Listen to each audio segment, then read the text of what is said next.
أني كنت أعاني صار سنتين، قبل 3 سنوات ونص سويت حادث. هاي صار لي تقريبا سنتين أنا أعاني من هذا الألم، ما أقدر أقوم، لا أقدر أتحرك، صعوبة أقدر أنام، حتى صار التنفس صعب عندي.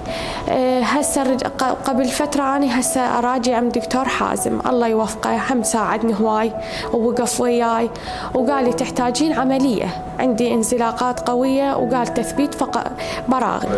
قال لي المستشفى راح تتنازل عن الأجور، وأني هم شغل إيدي أتنازل عنه.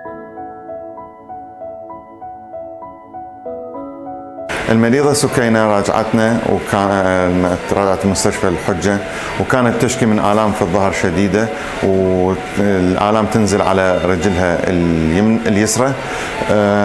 بعد إجراء الفحوصات والتحاليل وجد أنها مصابة بتضيق القناة الشوكية وانزلاق غضروفي بين الفقرة الخامسة والعجزية الأولى، وتضيق بسيط بين الرابعة والخامسة. ارتئينا كفريق طبي احنا هنا بالمستشفى انه يكون عملية تثبيت الفقرات وفتح فقرات الرابعة والخامسة والعجزية الأولى. وكان الفريق الطبي مؤلف من الدكتور أمجد دفاعي وحازم موجد، وطبيب التخدير دكتور عبد الأمير نوري، والمساعدين أركان.